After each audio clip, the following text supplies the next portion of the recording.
hopefully, full-on burnout is not something that you have or will experience yourself. However, we all encounter periods of pressure and stress. My guest for today's episode is Radha Weaver, a recovering overachiever who worked in a demanding role at Levi's for 15 years. Travelling all over the globe, developing multiple product lines eventually proved too much. And it was sewing and quilt making that Radha turned to reconnect her with her creative identity. And, ironically, it's been reclaimed denim that she's been most drawn to working with. In stark contrast to her former job role, Radha is now carving a path for herself, promoting the reuse of existing textiles. And she explains how and why we could incorporate them into our own work also. So please stick around a couple of minutes because I've got a couple of things to tell you about first, then we'll get into the conversation with Radha. Welcome to Check Your Thread, the podcast that will help you sew more sustainably. My name's Zoe and I'm obsessed with sewing. I've been blogging about it for over 16 years and I'm the creator and host of the popular handmade wardrobe challenge Me Made May. But, like many people, I've become increasingly concerned about the climate crisis and I'm looking at the way that my lifestyle contributes to it. So in this podcast, I'll be nerding out about making clothes whilst exploring how to minimise the negative impact that it may have. I really hope you'll join me in this journey. Hello, lovely one. Are you doing okay? I hope so. I'm feeling a bit better than I did last week, and subsequently the acts of care and repair I've been able to tackle have been picking up pace. Over the last week or so, I've refreshed the wax wraps that we use in our kitchen and pack lunches instead of cling film. I patched my husband's shorts using fabrics from the legs that I cut off when I turned the trousers into shorts in the first place. I've prevented the elastic in the waistband of my swimming bottoms from twisting round. I lengthened my daughter's PJ bottoms. I repaired some damage in my husband's work shirt. And of course, I've patched some socks. And I managed to rehome a Gruffalo onesie and a Horrid Henry costume to other families in advance of World Book Day this week. But more on rehoming in a tick. I also have an awesome sustainability win from a lovely Check Your Thread patron named Serena to share with you. Serena writes, "This week I've worn my new jacket to the office and pointed out to my colleagues that I made it.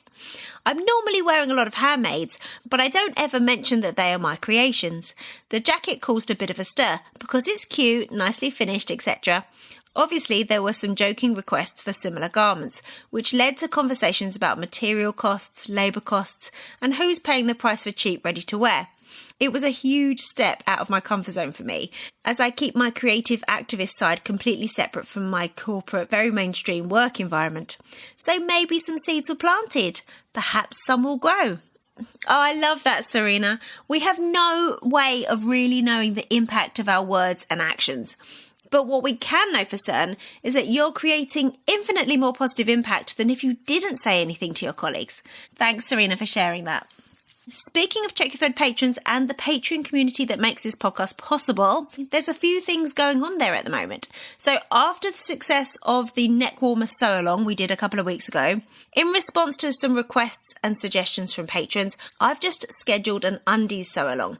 That's taking place on Sunday the 16th of March, 4 p.m. UK time via Zoom, and I'm super excited.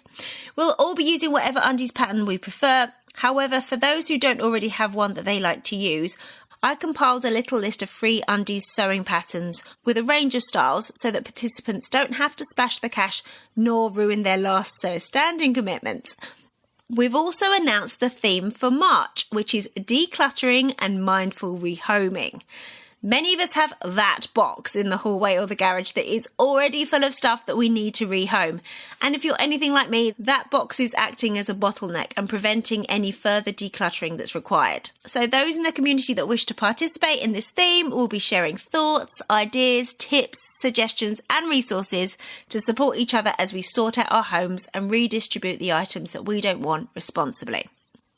If you want into the community, the mending meetups, the sew-alongs, the monthly themes and everything else, you can sign up for literally any amount per month that makes sense for you.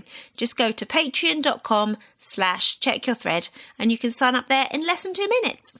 And massive this week to new patrons Ellie and Kate for doing exactly that. And thanks to existing patron Andrea for upping the amount of their support. Of course, you don't have to take part in the meetups, the chat spaces or any of the rest of it. You can just sign up to support the podcast and help help keep it going regardless. I'll be super grateful. So let's get on with this week's episode. It's actually the first episode in a 3-part mini-series on quilting more sustainably. So I spied Radha on Instagram and I instantly knew that I had to talk to her. She has an amazing aesthetic and has such a supportive and inclusive and also quite political message. So it was super cool to hear her backstory. She also has some spicy takes on the cons of quilting cotton and gives quilters and would-be quilters permission to use any fabric to create with and not to worry about being perfect. And from a recovering perfectionist, you know you need to take that to heart. So until next week, when we'll be awash with practical tips on how to make quilts more sustainably, take care of yourself, take care of your loved ones, let your colleagues know that you made the clothes you're wearing like Serena did, wait for the inevitable jokes about can you make me one also, then joke back about the cost of materials and labour, and enjoy. Now you sound fantastic. Can you hear me okay? Totally. Amazing. You're going to get so many points from my husband does the audio levels and he's always like grumpy when someone's got bad audio and he's going to be like, this one's amazing. Well, I just hope I have like chronic allergies. San Francisco's like one of the worst cities for allergies in the world for whatever reason. So I will try not to like cough or sound like a frog. I can edit. So, right, let's just get cracking. Could you please tell us who you are, where you are, and what fills your days? Okay, I can do the first two for sure. My name is Radha Weaver from Sewing Through Fog. I am in San Francisco, California. And what fills my days these days is so many different things, but things that really are creative and bring me joy, which is so different than so many years. And so it's something I'm still like grateful for every day, whether I'm sewing and I know people are going to think I'm crazy, but creating images for Instagram, like all these kind of little creative things I get to do now, I really enjoy doing because I just appreciate that kind of this is my life now. Well, you're so good at it. Like your Instagram is so good and you have this real beautiful like visual identity and it all links. You've got a real eye and I'm so glad that you said that you enjoy it because I know those things take so much more time than people think. They do and sometimes I don't enjoy it, but I think like maybe that's why I've grown and people seem to enjoy it is because it is completely authentic to me. And it's funny because I have a business background, so I always look at things from a business perspective, and I still do a little bit of like small business consulting, but I always tell people that like the smartest business decision you can make is just being yourself and being unique, because that's especially today when people have so much visibility and can kind of, people are smarter when it comes to really being able to tell if someone's BSing or not. And I think I'll just say like, luckily, I think I have a very clear story to tell and have figured out now later in my life exactly like, you know, who I am and where I need to be. Absolutely. So I'm so excited to be talking to you because it seems like, as you were saying, you've been through a big transformation, which we'll get to soon. But it seems that right now you've managed to carve out a scenario for yourself where you are expressing your creativity, you're finding your own voice and sharing, but you're also generating some income.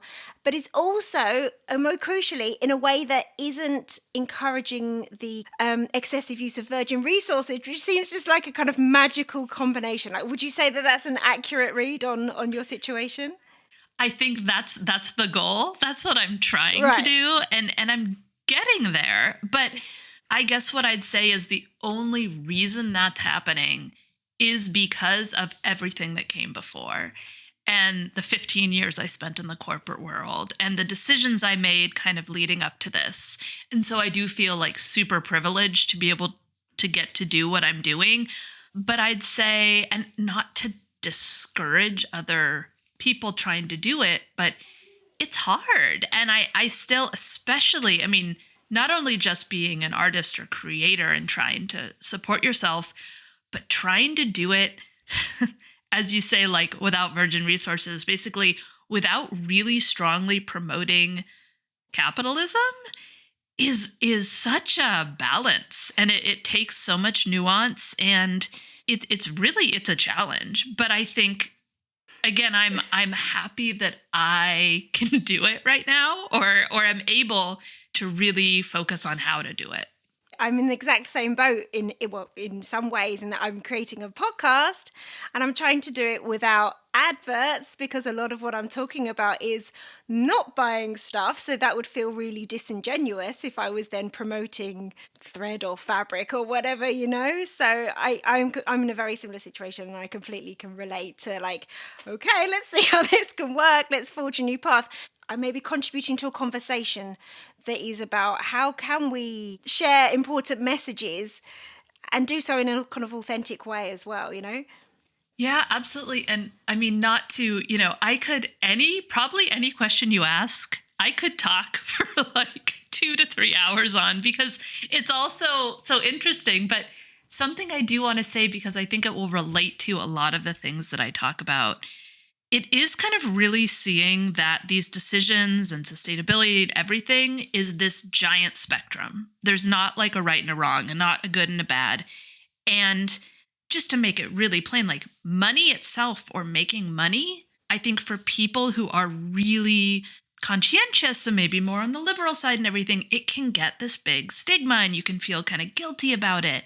But exchanging goods and services for money is not late stage capitalism. No. Late stage capitalism and the things that are bad are when you start to exploit people, when all those pieces, when you're like wealth accumulation. And so I guess I think about it like, would I like no one to ever buy a piece of new fabric ever again? Yeah, probably. But you know what? If there was a local company that was working with Fiber Shed. So Fiber Shed's this amazing organization. They're located in the Bay Area, but I think they're actually global. And they're working on climate beneficial agriculture. So you can get in these places where, well, what if you're helping local farmers make a living doing climate beneficial agriculture, who are selling to local mills and they're paying people fair wages, and those people are working with local artists who are making goods, and those are the goods you're buying. Like, I love that. I love that idea of buying something new. It's so nuanced. And I was just listening to, there was 2 different episodes of your podcast I was listening to, the one about the dead stock and then the one with Braun Textiles. And I found it so interesting that they both have very different ideas of kind of what's right and wrong, good and bad. And I think they're both right and they're both wrong. You know what I mean? It's like everything's a spectrum. And for me, it's about just making little strides and trying to help people do just a little bit better than they're doing. So that might mean buying a ton of new stuff if you're buying local rather than on Amazon. So it's just it's so hard to put kind of these stakes in the ground. Absolutely. And it's got to be where you're comfortable. I mean, me, myself, I'm the perfect contradiction that one day a week I work for a fabric company to pay the bills, So the rest of the time I'm talking about not buying fabric. So it's so complicated, and we ultimately all have to eat, Absolutely. And guilt and shame doesn't help anybody. And I think that's another thing I try so hard to do. First off, I think working in, and I know we haven't talked about this, but working in the apparel industry for 15 years, I learned really quick that you never actually know. What you think is sustainable one day, a year later, you realize is not. So I try to not ever assume that I'm doing anything right. And so I try not to judge other people for their choices. And I also think, like, the minute you think you have to be perfectly something or do, everything, you're going to fail. You're going to feel guilty. Like, it's not really going to make a difference versus just trying to kind of keep a super open mind. You're expressing the nuances of it. Exactly. That's why I don't say this podcast will teach you, this is the way to sew more sustainably. And it's like, no, this is my journey. This is the things that I'm exploring through the lens of the things that I find interesting, and the way that I want to still make sure that I'm enjoying myself and having a lot of joy in this. And that's what I'm trying to take people along for the ride. But let's get into it. So let's get into, we keep touching upon it. So I know you could probably talk about this for 10 years and it would be fascinating. But if you could tell us a bit about some of the journey that brought you to where you are now. So if you could talk a bit about your experience of working in the clothing industry, like what aspects you enjoyed, what parts became a cause for concern, and, you know, how that experience then kind of informed what you've gone on to do following that. Absolutely. I started working for Levi's, not directly out of university, but soon. I actually went to school for design, costume design, but it was this moment that I think a lot of us have where you're a creative, but you're also, you know, have been told to be responsible and you live in an expensive place and you go, gosh, in the US, I need healthcare. I need retirement. And so I was like, well, I'm going to need to get a corporate job, you know, a job that will have all those things. And Levi's as a company I really admired them for a lot of their values, their work in the community, kind of how they support LGBTQIA rights. Like there was a lot of different things that is good and is still good with them as a company. And I thought, well, I have this creative background. Let me go work here. But I didn't go and work as a designer. I actually went and worked on the business side because I thought, well, I want to learn. I want to learn how the industry works. I want to learn about all these pieces. And so I didn't intend to stay 15 years, but I did. And I just kind of kept climbing and growing and getting promoted. And it was pretty soon after I'd started that I realized that the corporate world probably wasn't the best place for me. Right. I'm just fairly outspoken. I'm very logical, and you'd think corporate world logic. Oh no, I'm not. I do not like pretending that certain people's opinions hold more weight than other people's. There's a lot of things that don't sit right with me, but it was my job. And a big turning point came. I started doing a lot of travel and going to factories. And my first trip to Bangladesh, to Dhaka, to a denim factory, every moment of that trip is seared into my mind. And I'd been to Europe, I lived in London for a little bit, but I'd never been to a developing country like that. You've seen photos, but actually being there and then being in a big, expensive black SUV with tinted windows, like driving through the streets, but then seeing the poverty and seeing this city like exploding with growth, but then also people living in like shacks on the side of the road, and then how we were not supposed to interact with the people that lived there. The whole thing was so uncomfortable and weird for me. And then going to the factories, and this is again where Levi's, the regulations they have with the factories they work with are better than many. And so what I was seeing, though, I knew was better than a lot of people. And that was scary. And knowing, these people are making $2 an hour, maybe. It was just actually seeing the people that were the ones who were hand making. And I'm sure you've talked about this with someone before, this idea of like, we say we're things are handmade. Well, like everything's handmade. It's just handmade by people who aren't getting paid very much in another country. Yeah, exactly. People who are doing the same seam again and again, not doing a garment from start to finish. Exactly. And just seeing that in person, and we were there to like negotiate 25 cents off of a garment that was going to be a launch. So I actually helped launch Levi's product that they sell in Walmart and Target. So talk about like trying to engineer product to be cheaper. And yeah, I mean, it was amazing and fascinating. And I was so glad that I saw it and I was there and I was learning. But it just was this big, oh my gosh. Yeah, it didn't sit right. And then I still didn't leave for like another 8 or 9 years. Oh, really? But because, again, you're living in San Francisco, you have bills, Sure. And I didn't know what I wanted to do. Because I didn't want to just leave Levi's and go work for the Gap. It was like I knew someday I would want to leave and I would want to find a way to help people. And I just couldn't figure out what it was. Right. But I can imagine when you have been working in that business, in that company for such a long time.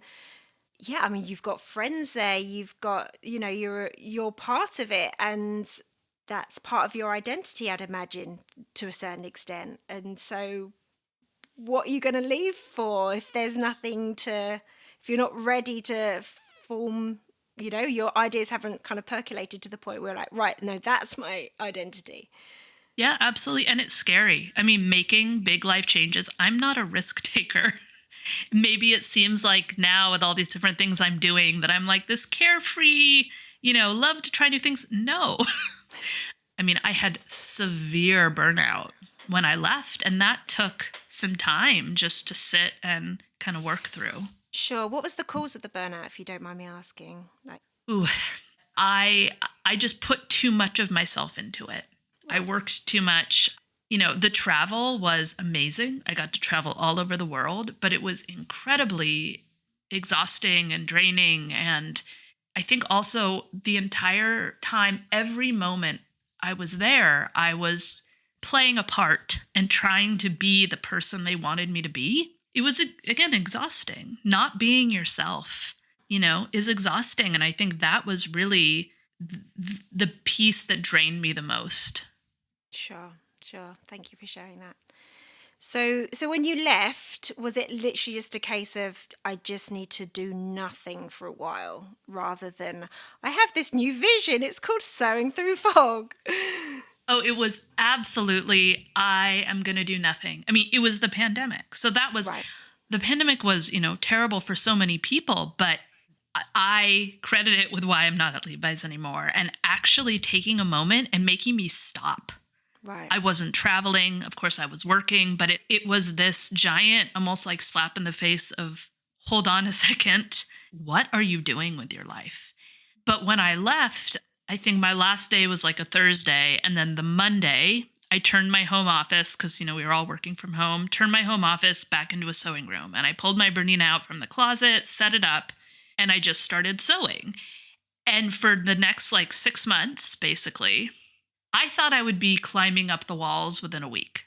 I didn't realize how burnt out I was. And for like 6 straight months, I basically did nothing. I mean, I say nothing, but I sewed and I was just at home and did not try to figure out what was coming next, and just kind of let myself, I don't know, do. That's amazing. That's such a gift to give yourself. Oh, absolutely. And I know it's not common. I know that most people can't be like, I'm going to just leave my job and not work for 6 months. But that is when I talk about how privileged I feel and how nothing I can be doing now could have happened if I didn't have before. It's because I saved money. It's because of all these, things I was able to do when I was in the corporate world with a salary, that I was able to do that. So the 6 months, nothing. Well, not nothing. I think that's interesting, isn't it? That we're saying, oh, you did nothing. Oh, yeah. Because that's through the lens of this, not even 9 to 5. I'd imagine it was more like 8 to 10 or whatever kind of go kind of job. It's through that lens that we're going, oh, you did nothing. You didn't do nothing. You See, that's so funny. It's like, I try to catch people when they do that, and I do that. I still say, oh, I did nothing. Of course I wasn't doing nothing. Yeah, but it just goes to show, doesn't it, like how steeped in our culture that kind of language and that kind of mentality is, that it's kind of almost second nature, unfortunately. And there's a lot of unpacking and untraining to do, isn't there? So you were giving yourself what you needed for 6 months. What happened next?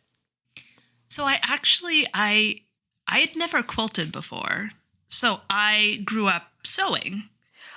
Can I just say, I am obsessed with your background. I was listening to you on the Quilt on Fire podcast. I was like, oh my God, one day I would love to just talk to you completely about your background, but please give us like the whistle stop tour of your background. Yeah, I mean, I had a pretty unique upbringing, I think. Well, not even that unique for the San Francisco Bay Area, but my grandmother was a seamstress, came over from Russia in 1910 through Ellis Island and worked as a seamstress in New York. So that kind of got passed down. So I started sewing, as soon as I could walk.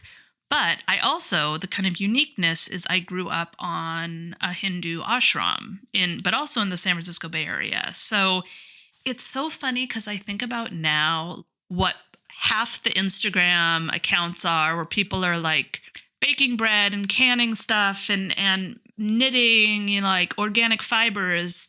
And it's so cool now. And I'm like, well, this was the 80s or the early 90s. And that was me on a farm, vegetarian, whatever. Not cool then, though. So, but it was something, again, that was ingrained into me. So this idea of like upcycling, I guess I've just always known that you use what you have and you reuse what you have. Doing stuff with your hands and understanding like the quality of fabric and just materials is just something kind of I grew up with. Yeah, yeah. But no one in my family was a quilter. But during the pandemic, I had seen my stepmom she quilts a little bit, was teaching one of my nieces to quilt.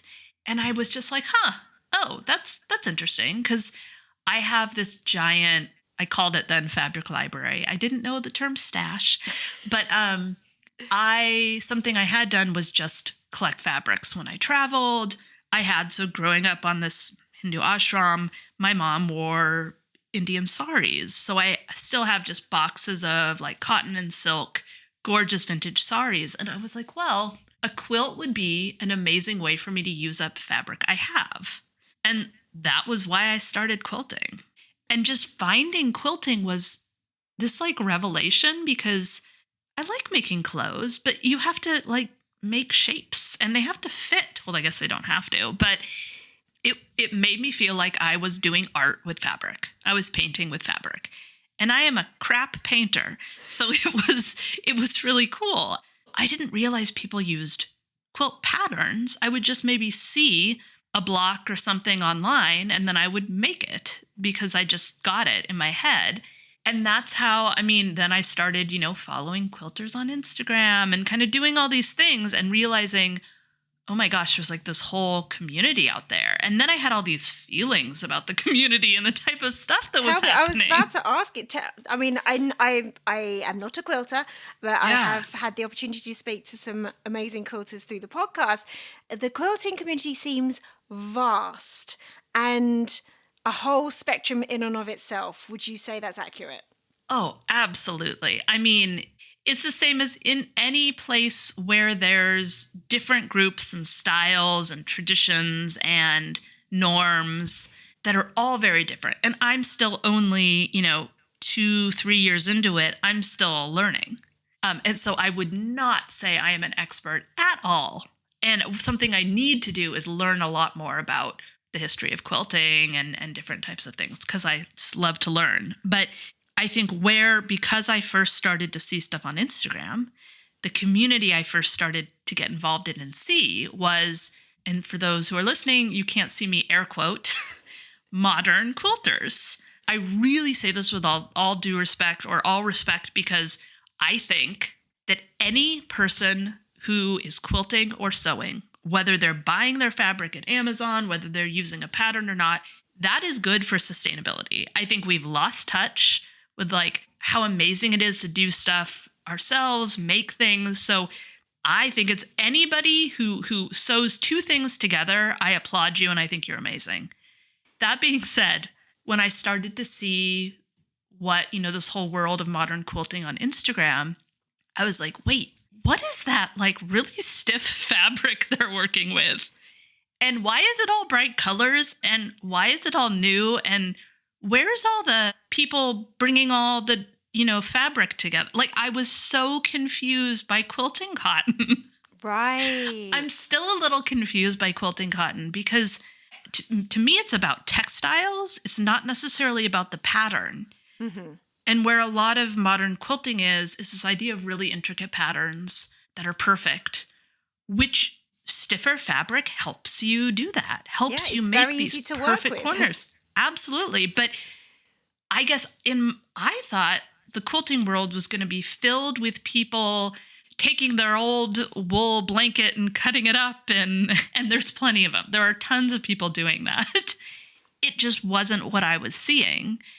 And then seeing all of these big names, Tula Pink and Riley Blake, and this idea of people launching new fabric collections, I was like, oh no, apparel industry. Like, it took me back 15, 20 years. So you saw those parallels, you're like, oh, absolutely. no. So it just initially threw me off a little bit. And again, I thought it was so cool what everybody was doing.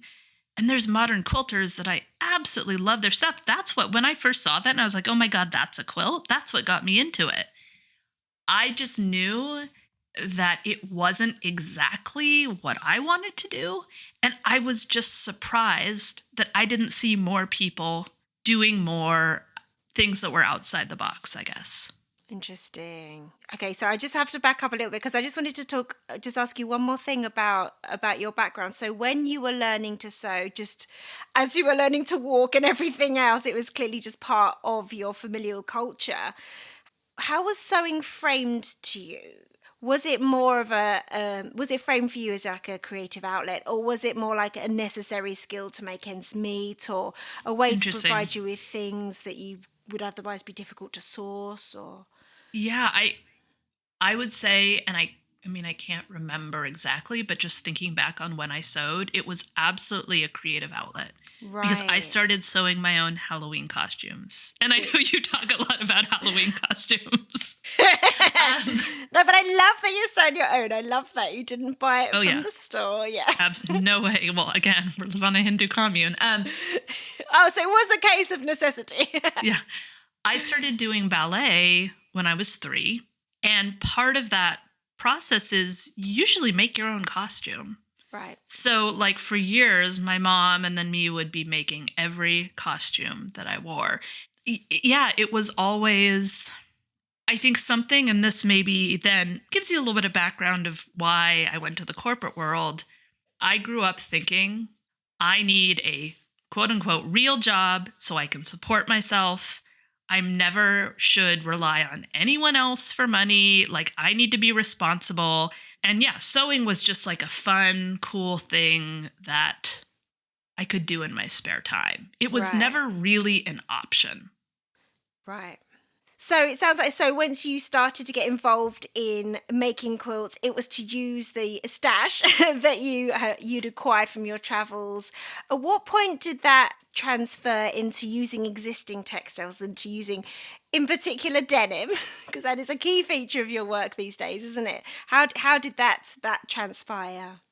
Well, so it went in a whole circle where I went from using my textiles to thinking that I needed to buy a whole bunch of Kona cotton and make quilts with it. Because of what you'd seen on Instagram? Yes. And that happened once. And so that was the beginning of me thinking, wait a second, like, people make money as quilters? And I was like, maybe this could somehow be part of what I do in the future. Yeah, so I took a brief hiatus to the land of making quilt patterns, telling people to buy it. Well, not telling people, but buying Kona cotton, like doing the modern quilter as a lot of people do it route. That was like 2 months. And then I was like, well, hold on, wait, I can't, that's not right. What if I take those quilts and at least put them on denim? So I like started to make them smaller and put them on denim jackets. I mean, honestly, the first probably year I was away from Levi's, I didn't want to look at denim. Oh, really? And I didn't want to make any clothes. I was just like, I need to go away from that. Or just cleanse yourself from clothing. Yeah, it was a cleanse. And then they just slowly started to creep in when I started to be like, okay, in my sewing room, what can I make something with? I was like, I mean, I have so many jeans. It just kind of, I can't really remember the exact moment or thing that triggered it. It just started to sneak in a little bit. And I, deconstructed a pair of jeans and started like weaving it. And then, maybe did some patchwork. And then it just, it started to kind of take over a little bit. But I still didn't think that would be something that maybe other people would care about or want to know more about. It was a very organic thing of, I guess, finding this moment where I was like, oh, wait, this is what I should be doing. And I'm a little bit of a cynic and have kind of a dark sense of humor. And there was a moment where I thought, you know what? This is my penance. Like, I spent 15 years, like, I was really good at my job. So there are so many pairs of jeans that exist in the world that are my fault. And also chinos, because I worked for the Dockers brand, which is part of Levi's as well. Right. And I did a lot of product development, putting stretch into jeans. I mean, come on, these are all terrible things. I know, we're all mad at me, but it's really not obviously 100% my fault. But I'm like, well, maybe my place now is those jeans that I made get out in the world that are probably sitting in a landfill or in the back of someone's closet. What if I can help people show that they could have another life? So I liked it, but there was also a little bit of, this is atonement. I don't know, I'm using all these like religious words. I'm not religious, but yeah. Oh, fascinating. But at what point, I mean, obviously you must love it. You must genuinely love it as a textile because, I mean, that'd be very sadistic of you to, or masochistic of you to I love it. continue to use it. So, I mean, I've always loved jeans. Like, again, going to work for Levi's, I've always loved jeans. They're my hands down number one item of clothing that I just feel comfortable in, that I just love. To me, denim is about transformation. ooh. And what I like about upcycling, what inspires me in everything I do, is this idea about transforming things, about doing something surprising, which is why you don't normally, like when I make a denim quilt, and there are people that do this, and I think it's great. It's just not what I do. I'm not going to put like a back pocket on a denim quilt. I'm not going to put a belt loop. I'm not going to have it be the shape of a leg. I want someone to be like, holy crap, that was made out of jeans. And the reason why denim is so amazing is denim as a fabric. And I don't want to go too like textile nerd here, but you know, we all know what happens to a pair of jeans when they get worn down, right? And it's because indigo, even though now it's mostly synthetic indigo, not natural indigo, but it sits on the top of the fiber and it doesn't penetrate it. So when it's, you know, rubbed against or whatever, it starts to chip off and then you see the white underneath and it gets softer. I mean, what better textile for someone who wants to reuse than a textile that gets better with use versus loses value? Oh, I love that. I would not consider myself like a denim head. Like there's people, you know, who buy, you know, $500 like Japanese salvage denim when it's raw and then jump in a lake in a freeze. You should look at videos. Seriously, they exist on the internet. But I've been on some blogs. yes, blogs. Yeah. that's like one way that you start to get it to wear down. And then there's contests like around the world of like who has the best wear pattern. So I'm not there. But this idea that denim tells stories with the wear patterns, and then this goes back to why the apparel industry is so kind of not who I am, because that is all contrived. The reason why there is stretch in jeans so much, because this is the number one question I always get asked, is because jeans have become fast fashion. So normally, like 50 years ago, people would buy like raw rigid denim, you'd wear them, and it would become the most comfortable pair of jeans you ever owned because you wore it for so many years. Now people just want it to be the most comfortable pair of jeans the day they buy it. And you know what? Stretch makes it more comfortable and people want to buy those. And so companies put it in because it's all about money. Now, like when I see jeans, I look at the wear patterns that were put on at the factory. And like, I can usually tell if it was, you know, done by a laser or hand or whatever. And it's like you got to peek behind the curtain and you can never unsee it kind of. Sure. So all that to say, yes, I love denim. I think it's the most amazing transformative fabric. It's also something to me that really connects with this idea of utility. And I am a big fan of utilitarianism and things that have a purpose and things that are very straightforward. And I think it's also why I've always gravitated more towards traditional menswear than women's. I'd never thought of it like that. Those bright quilting cottons, yeah, the more you wash them, the more they kind of fade, and not necessarily in the nicest way. And yet denim, as you say, the more you wash it, it takes on new life, new softness, yeah, new patinas. That's so interesting. Yeah, so what I've seen from like the online crafting communities and through some of the guests that I've had on the podcast to date, like you're a little bit of a unicorn in that you kind of seem to span both. I mean, you are primarily a quilter, and I'm guessing the majority of your followers are more from the quilting side of things. But you do also apply a lot of that to garments as well, don't you? To your knowledge, like, have you switched many quilters over to incorporating like patchwork and quilting techniques into clothing? And how did you come into doing so?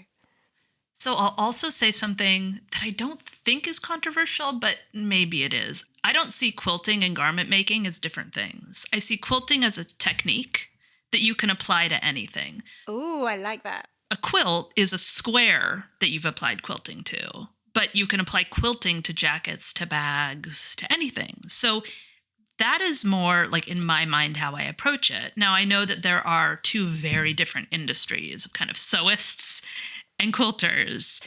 And I have been kind of trying to stay more on the quilting side just because that's where I started. But because I let myself do and explore what I want, and I love clothing, things keep, again, sneaking over. I think probably where I've gotten some quilters to move slightly more in the apparel direction, but not really, is with bags. Because I did hands down the most popular pattern I've ever released. And the way I do patterns now is they're also upcycling guides. So basically, like in all the patterns I have, it'll actually talk you through how to use jeans as part of them, or how to use the selvage of the fabric, or how to like have some zero waste tips. So I still think that patterns are a great thing because some people need that help. But I also want to make sure that if you get one of my patterns, you have the ability and a knowledge to grab something from your sewing room, from your closet, and be able to use it. But yeah, my most popular pattern is this tote bag, backpack like combo. I love that, by the way. I absolutely love it. It looks genius.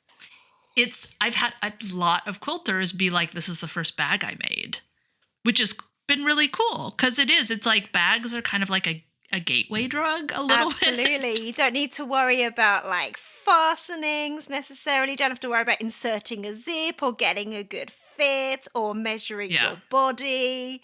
Yeah. But you still got something useful.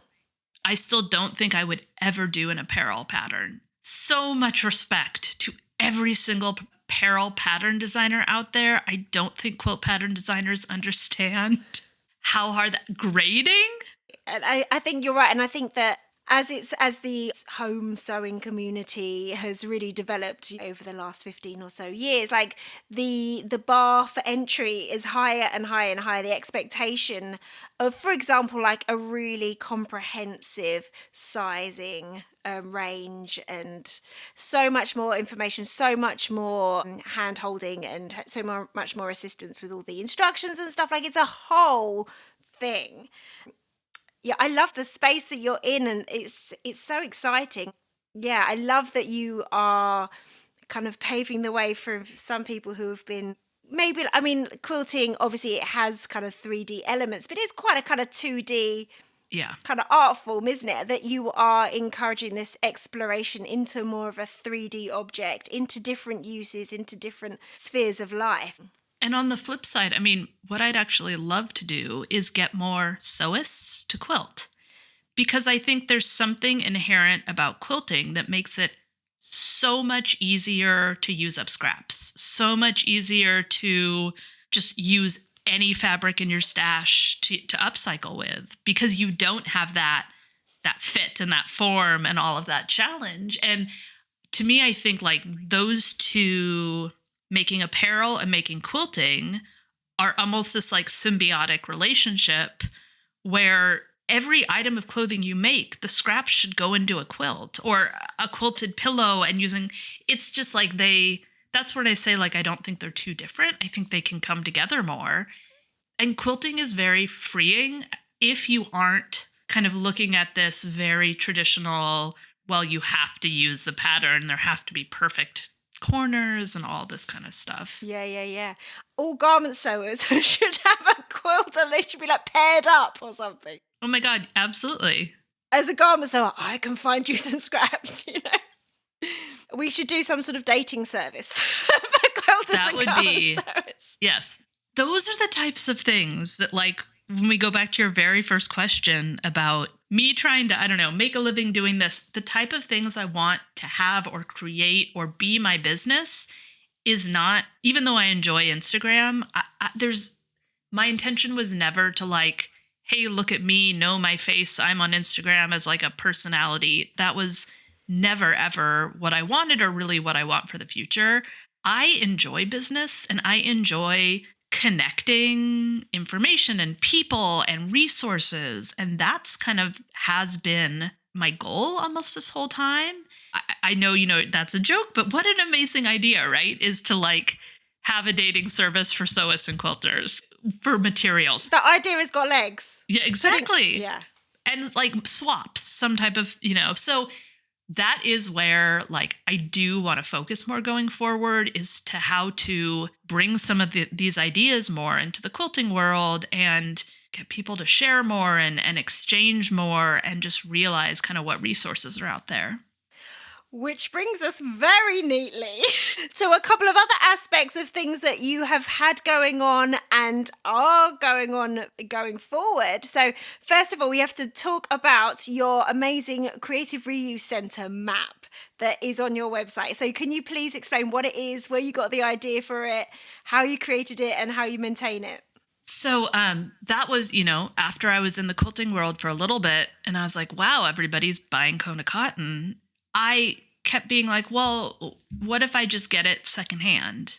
And I thought I would find that in the sewing world, and I didn't. But what I did find was creative reuse. And there's amazing resource in San Francisco. It's called Scrap San Francisco. There's different versions all over, but Creative Reuse Center, I'm sure you've talked about them before, but for anyone who doesn't know, it's basically like a nonprofit that will get donations of art supplies, craft supplies, and then sell them back to the public.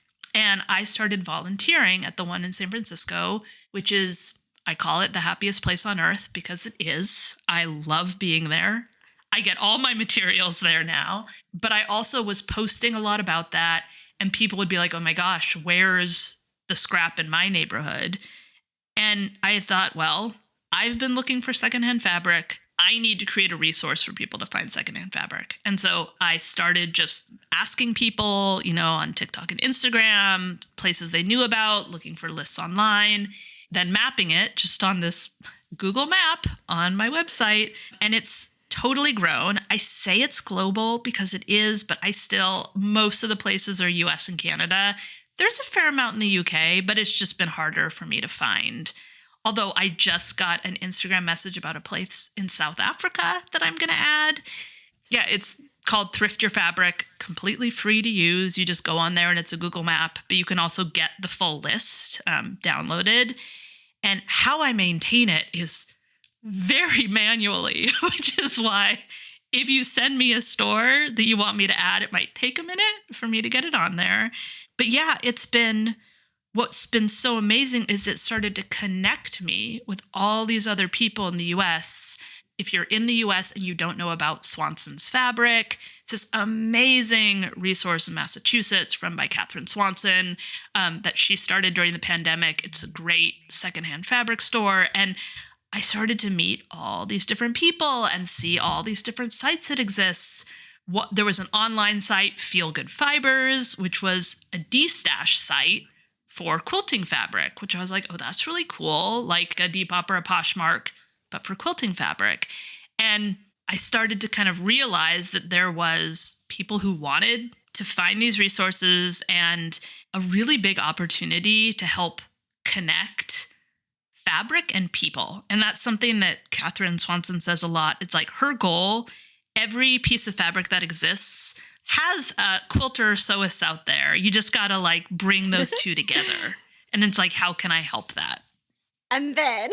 Yeah. And then, so I found out earlier this year that Feel Good Fibers, the owners, were planning to close it because they're husband and wife, they have teenagers, they have other jobs. And the site kept growing, but they knew they were at a place where like they didn't have enough time to keep managing it and growing it, even though they loved it. They'd had it for like 5 years. So for people who haven't been on that site, like, can you explain how it works? Absolutely. So I would say it's kind of like, I say Etsy, but not really, but it's a peer-to-peer marketplace. So basically it's a place where you can create an account and list your fabric, and other people can go on there and buy it and you sell it to them. So really it's like a secondhand clothing site, or, an eBay, but not with auctions, an Etsy, but, they're not trying to take advantage of you all the time. And there's actually fees that are straightforward and not hidden. And it's not all Chinese resale object. Exactly. Yes. So it's ethical. So when I heard that, I was like, I need to buy this business from them and take it over. Because on one hand, I saw it as a business opportunity. I mean, like super straightforward. I mean, resale is a big business opportunity. But I also saw it as this is such a good resource to keep doing and connecting, again, secondhand fabric and people. I can't let this go away. It's kind of like your destiny, I feel. No, it is. So Kim Soper and her husband Tom started it, and Kim and I have talked, and we're like, it's kind of fate because they only wanted to sell it to someone that had like the same values, and they've done, so even though it's just a resale site, they've done a bunch of sustainability education on there. The blog that's there has a ton of like resources on how to, let stuff go. And they've just done a lot of great work, and they wanted to make sure that it went to someone that would continue that work. And so it did. It felt like fate. And anyone I talked to was like, oh yeah, that makes sense for you to take it over. It absolutely does. My goal is obviously to grow it. And right now it's really only quilting cotton. I want it to be all fabrics. I want it to be yarn. I want it to be sewing notions. The opportunities are big. It's just whatever I can help do to give people a resource where they can share stuff. The issue, and I know I told you this before, is, well, it's not an issue, but it's only US right now. Right. And I have a lot of people ask, like, will you ship to Canada, Europe? And I have two minds on it. One, I would love this site to eventually be in every country. But I also think it kind of goes against the sustainability aspect if you're shipping from the US to, Switzerland. So to me, it makes more sense to be more of a local resource for people. Yeah. Which is also like one of my things I really want to do is I'm going to bring my Thrift Your Fabric map to live there. I want to do a lot more to kind of highlight and call out secondhand fabric stores, help people get in touch with resources that are in their town, in their state, So there will be that resource, that global resource on there. But yeah, right now it is just US. It's so perfect. Like the fact it was already there. It was in jeopardy. You've already created the map. It's already something that you're passionate about. You're already so knowledgeable about fabric. You're already creating amazing content around educating people around fabric reuse. It's kind of, it's meant to be, clearly. I love it. And I'm so excited to hear how it develops. In fact, I would really love it if you come on in about like a year or so and we can find out like what you've been doing in your own business in through sewing through fog. Absolutely. Yeah. And I would absolutely love to. And I hope that I actually don't have too much to report back, because I will say, just because I burned out, like when you're prone to burnout, even if you're doing something you absolutely love, you can still easily burn out. And yeah. I know I have to watch it. And this is kind of maybe like a PSA to any, overachievers out there. I see myself just jumping in, wanting to do everything now, wanting to grow as much and connect with as many people. And maybe because if I say it on this podcast, I'll actually listen to myself. I know I need to pace myself and I need to kind of take things slow. Yeah. As a solo business owner, I mean, we put a lot of pressure on ourselves and we expect a lot out of ourselves. And it's really easy to burn out. It's easy to want to say yes to everything. And it's really hard to kind of protect yourself. So that is actually one of the things I want to focus on and do better in 2025. I can imagine that after, how many years was it? 15 years, did you say you were working? 15, yeah. Yeah, that you've got a lot of muscle memory built in to just go. And there's not been a lot of time for that unlearning, as we were talking about unlearning before as well. Yeah, that's such a good point. I never thought about it like muscle memory. And it's this idea that I check my email the minute I open my eyes in the morning and then right before I close my eyes at night. It's not healthy. Yeah. So everyone don't do it, even though I'm doing it. Pretend you're talking to your best friend. Pretend you're talking to a client, whoever it is. And if they said, gosh, you know what? I think I'm going to spend the next 3 hours making my own font. Would you say to them, that's a good idea? Or would you say, maybe that's not the best use of your time? I love that. I think that is just that is perfect. That is the perfect thing that we all need to keep in mind. Like, what would you say to your best friend? Yes. So I hope that if we do have the opportunity, and I really hope we do, to speak in a year, you've done maybe 2 new things and you've done them in your own pace and you've had lots of cups of tea and had lots of nice creative time in the meantime as well. Cool. We'll say five new things. Okay, 5 new things. 2 is not enough, but 5. Thank you so much for giving me so much of your time. Where can people find you? So I am sewing through fog everywhere, which is also not something I would recommend to anybody is trying to be on every social media channel. But just at Sewing Through Fog. And then my website is sewingthroughfog.com. And then Feel Good Fibers is also on Instagram. And the Feel Good Fibers site is www.feelgoodfibers. And if you're in the US, you should definitely check it out and try to do some destashing. Love it. And if there's anyone in any other continents that want to create another version, please do. Oh, absolutely. Yeah. I mean, at some point I would love to franchise is such a weird word, but be able to package it up to be hey, make it really easy for other people. But then there's all these government regulations. See, this is where my mind just goes and goes and goes. One thing at a time. One thing at a time. Pencil that in for 2026. Yes, absolutely. Okay, awesome. Thank you again so much. I really appreciate it. Take care. Thanks. Thanks so much for listening. I really hope you enjoyed this episode and are left feeling inspired. For more info about the podcast, including show notes for this and every episode, head to checkyourthread.com. I'd love to hear from you, so if you have any comments, questions or ideas for future episodes, please get in touch by emailing zoe@checkyourthread.com or find me on Instagram @checkyourthread. Massive thanks to Patrick Potter for production support, to Sylvia Seller for the awesome logo design, and to Simon at Palm Skin Productions for the music. This ad-free podcast would not be possible without listener support, so if you feel you are able, please consider signing up to the Check Your Thread Patreon. For the equivalent of buying me a coffee each month, you'll be making it possible to continue producing regular episodes. Links can be found in the show notes and on the website checkyourthread.com. I hope you'll listen again next week. Until then, take care. Bye!